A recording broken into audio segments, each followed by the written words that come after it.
Good morning, everyone, and welcome to this media conference.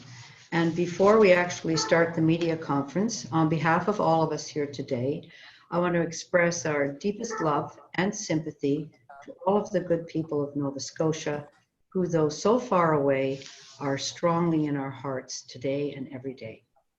At this media conference, we'll once again be focusing on the plight of Main Street, business tenants, and landlords.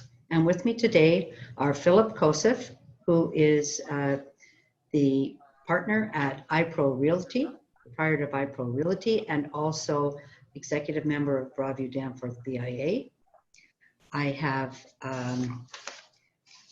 Ginger Robertson, who owns the Edmund Burke, and also has just purchased recently, when the pandemic started, Off the Hook on Broadview.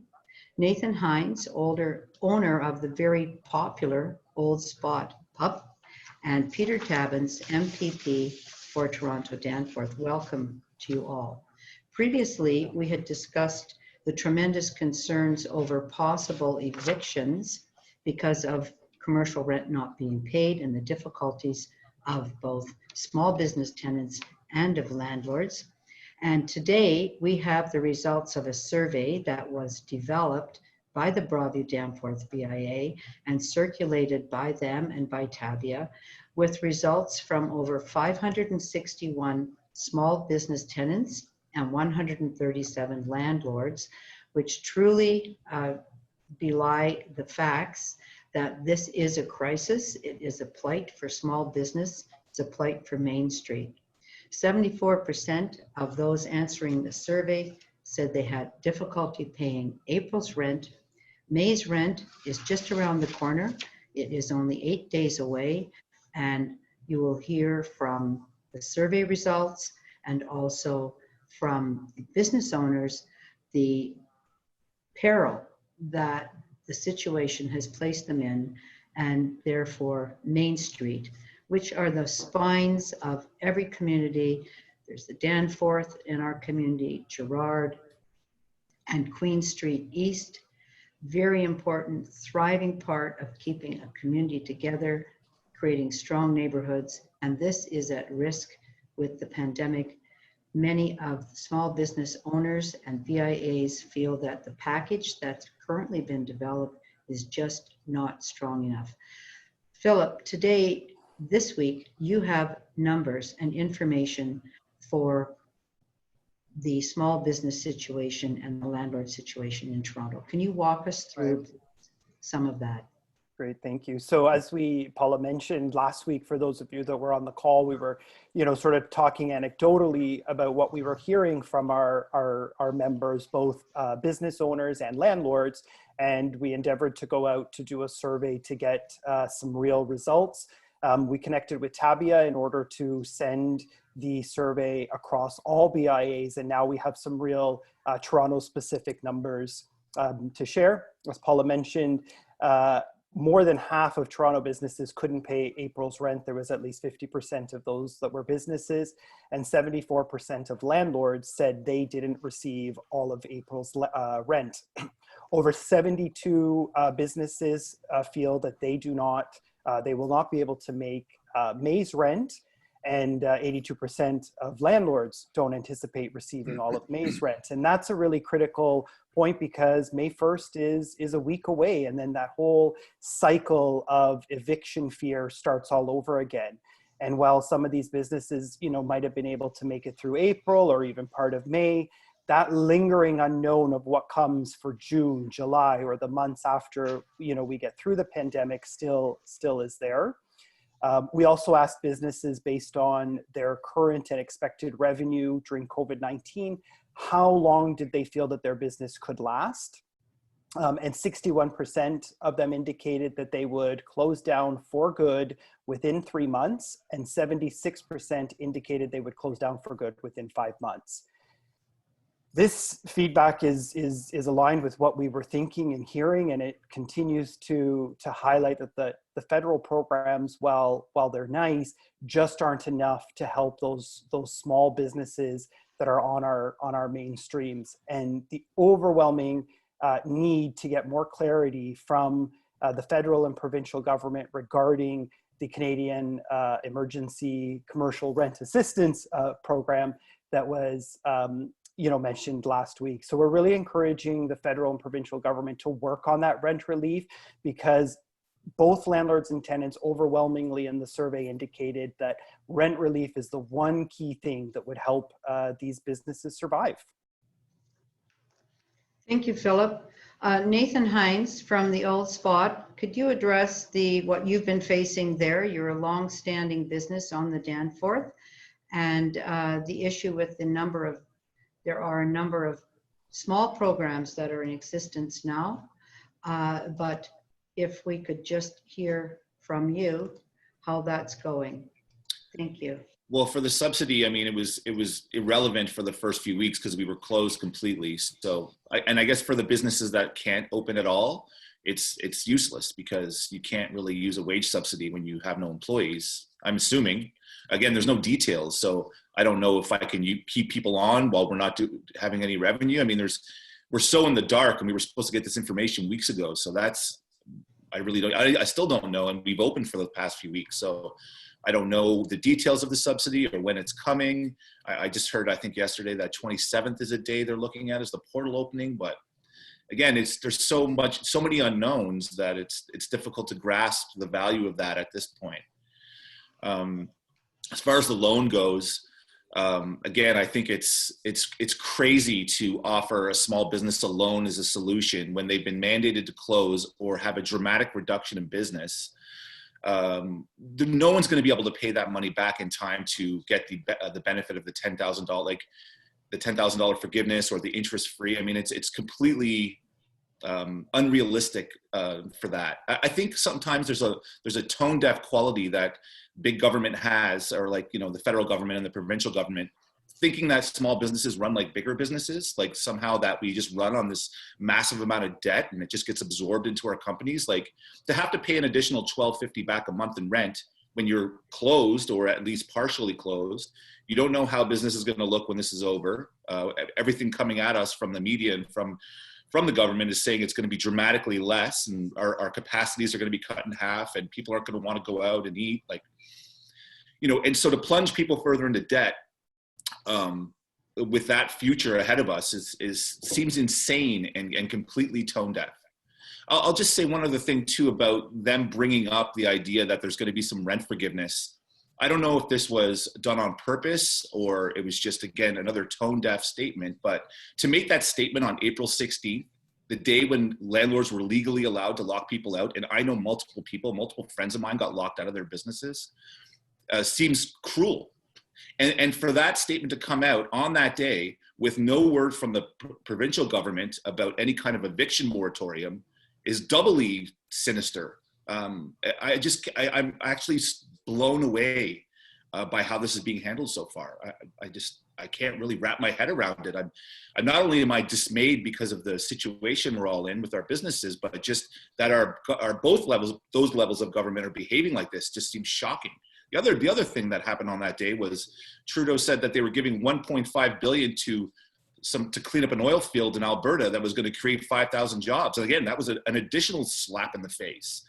That's another big business that gets regular bailouts that are getting money to clean up a mess that they made, while all of our small businesses, with all of our revenue flowing back into the economy like it does, are just getting hung out to dry. I mean, I think this is a gigantic disaster at every level.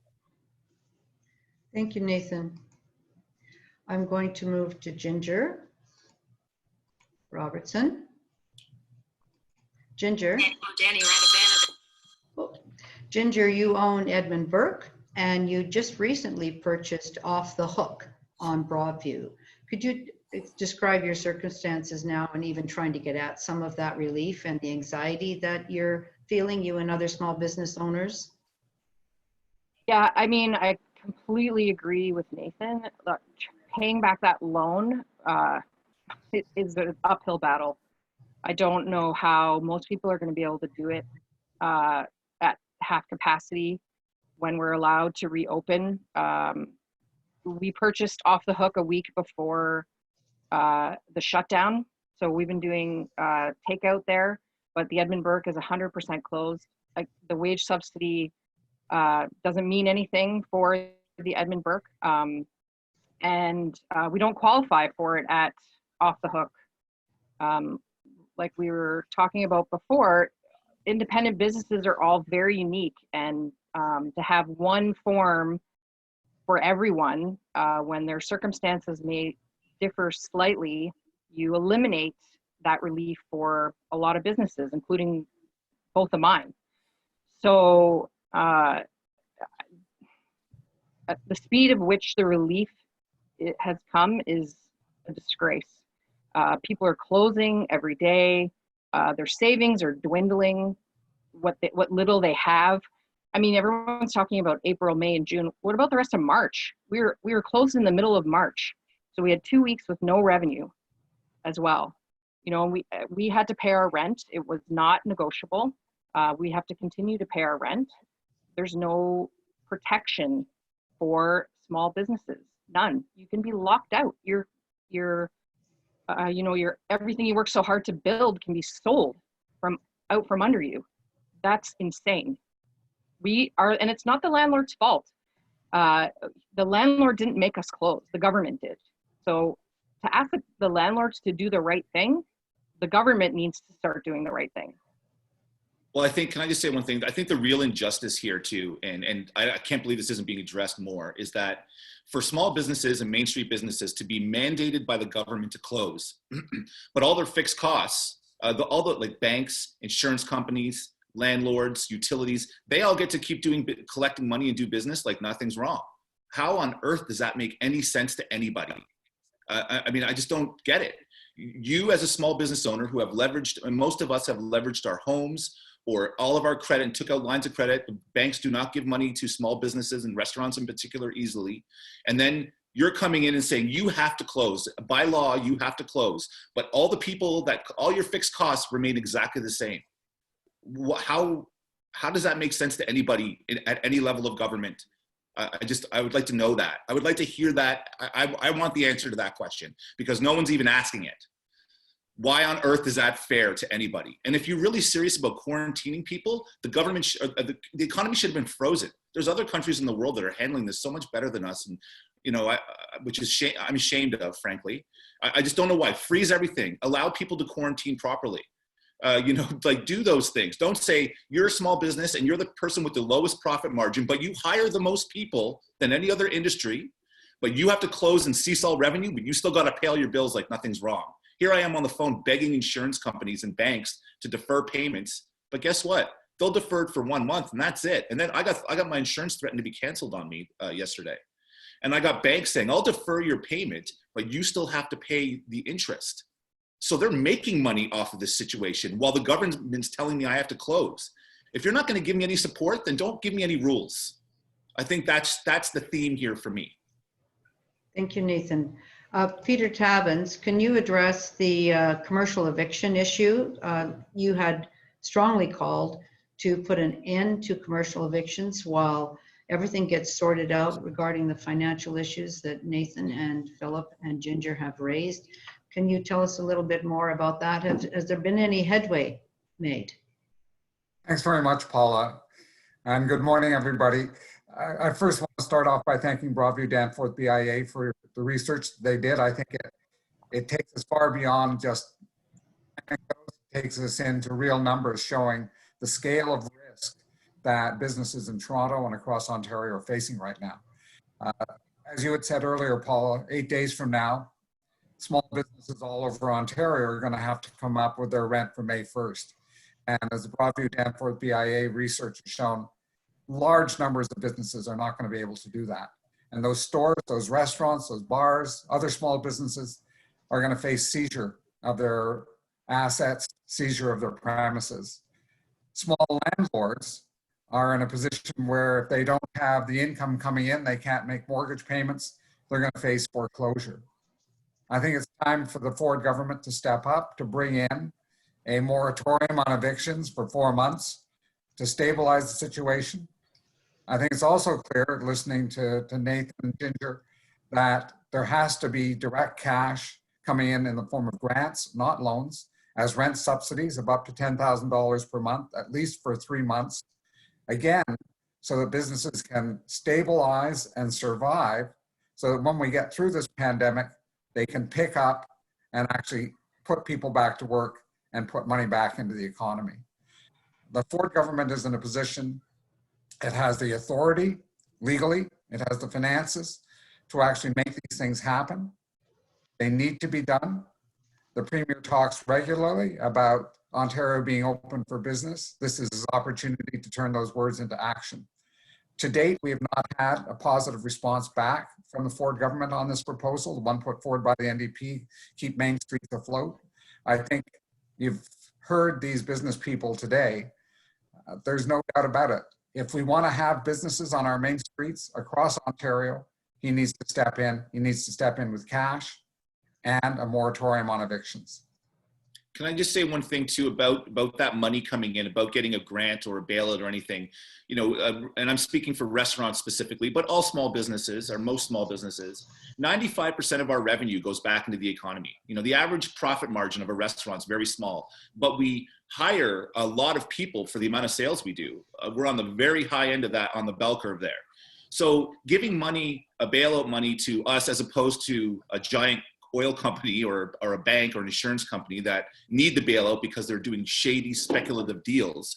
We're someone who makes something and funnels that money right back into the economy. That money, what are we going to do with any money we get? We're going to pay our rent. We're going to pay our utilities. We're going to pay our taxes. We're going to hire people. We're going to pay all the suppliers that all have 30 days. All restaurants and small businesses, you know, use that 30 days as how we fund our businesses. So that money, it's not like that money is going to come to us and go to a wealthy shareholder or a bloated executive salary. That money is going to go right back into the economy. It's going to pay all these other small businesses that surround our business, our suppliers and so forth. And it's going to give them the money that they need to keep afloat, because those guys are in desperate danger too. The ecosystem of the economy that surrounds small businesses and restaurants is much more robust than people give it, I think, credit for. Or I know from the actions of the government what they give it credit for. So yeah, it's not like that money's going to disappear. That money's going to go right back into the economy. Yeah, Thank you. exactly the case. Thank you. I'm Exactly going to open the case. this up now to questions from our attendees. And Mark McAllister, I'm going to ask you to ask a question. Thank you. Good morning, everyone. I just wanted to ask very quickly, there is some indication that there might be some rent relief coming. We're not quite sure at this point, but where it's coming from or from who, but I'm wondering, of the landlords you spoke with, and I don't know if Nathan is the one to answer this or not, of the landlords you spoke with, if there is some relief to them coming, are they willing to pass that down to the tenants? Thank you. Nathan? My situation, I think I've got a landlord who's I've had a long relationship with. We have a very good relationship. She's working with me. I'm assuming if there's rent relief, I don't think she's going to be able to accept rent relief from the government and then not pass it to us. That doesn't, I think that'll work for both of us. I think that's what has to happen. There has to be some sort of, you know, subsidy or some way of paying back the landlord the money that they've lost over these few months. Sorry, I was mistaken. Nathan, thank you for your perspective, but I think it was aimed at Philip. I don't know if Philip, you were involved directly. No problem. Philip? Yeah, so that there wasn't a direct question that we asked as to, you know, whether they would pass it down, but I'm with Nathan. I think, you know, anything that comes from the government in relation to a rent relief bailout has to come with the attachment that it's for the purpose of passing that on to the you know, to the tenant. They shouldn't be double dipping here, getting a rent bailout and then also collecting rent from the tenant. So much the same with, you know, we have started to hear from some of our tenants that, you know, even though commercial realty taxes have been deferred for a few months, some of them are still not hearing from their landlords as to how that's going to change their monthly payments if their payments have been, you know, prepaid. So a little bit more has to be thought about that, any of the programs that are coming when the bailout comes. But I would be surprised, like the majority of the landlords that we heard from, and we've got, you know, hundreds of comments that will also come behind the data that we collected, the majority of them are also genuinely concerned. As both Ginger and Nathan said, these are small business owners themselves. These are families. These are retirees. Some of them live above the stores that they're renting out below. That's their retirement money. So they're equally concerned about the tenants and the businesses that they have in their buildings. So I would think that the majority of them are definitely going to pass that on, but anything that comes from the government has to come with the proper program in place that ensures that goes to the tenant. Thank Ginger, you. Ginger, would you like to comment? Do you have two landlords, or one landlord, two businesses? I How's have that? Yeah, I have the same landlord for both businesses. I feel like he would be, you know, honest about it. I can't comment on anyone else's landlord. I don't know, but yeah, it would have to be monitored, I guess, in some way that money goes, you know, directly to. We have to be involved, like in that process for sure. You have to be informed and kept in the loop. Thank you. Have another question about the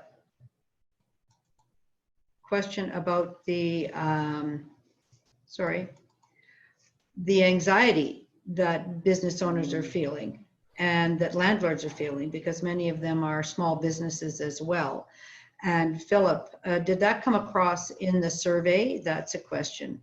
Thank you. Yeah, I think if you, and as I said, on both sides of the surveys with over 500 tenants and 150 plus landlords, there was also a lot of comments because we allowed open fields. And I think much like you're hearing probably from Ginger and Nathan today, the frustration that's also out there. And it's frustration, but it's also anxiety and worry. When I think I sent my first note out to some of the media folks in government, which now must be about 6 weeks ago, when we just first got the glimpse of this.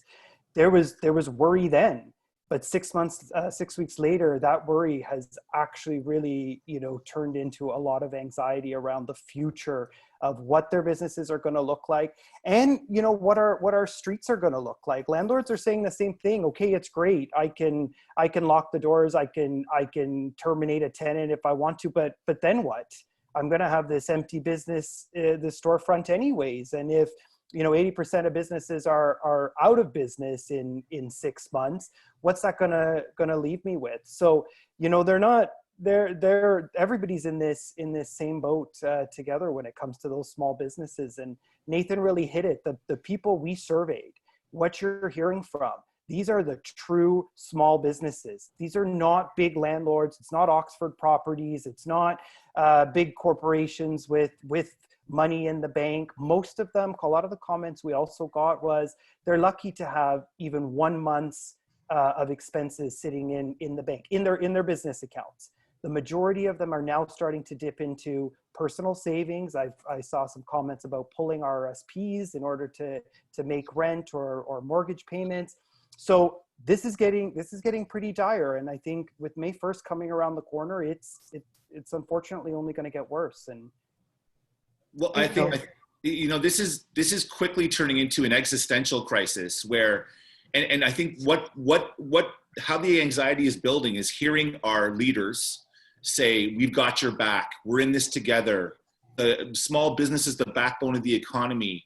You know, all these things, you hear all these things, but then they're not doing anything about it. They're giving these, you know, again, pulling out the 75% wage subsidy. If we can get back open and get going, it's great. It'll help us get back on our feet. Right now, it's not helpful, especially because we don't even know the details.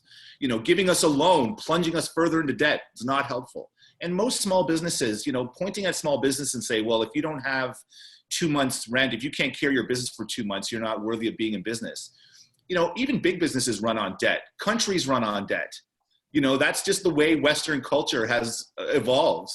And to point a finger at a small business when they're forced to close because of a pandemic, not because of shady business, is crazy. So I'm feeling like, here I am making a sacrifice for the betterment of society while being mandated to, and then being offered no support by a government who's telling the general population that they is putting me in a position where the distrust is building in me.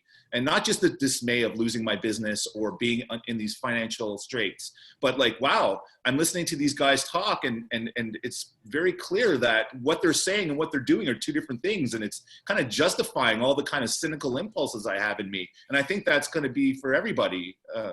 So yeah, it's very dark times. Thank you, Nathan. Have a question now from Dave Nickel. David? Hi, it's probably a question for Philip, and it's something you alluded to in your previous answer, that there is a downside for landlords to evict right away. Did you get a sense in talking to the landlords what the line is for many of them to actually padlock a business? Because as you pointed out, there's it's not as though there's going to be another business that's going to be able to come in right away and start paying that rent.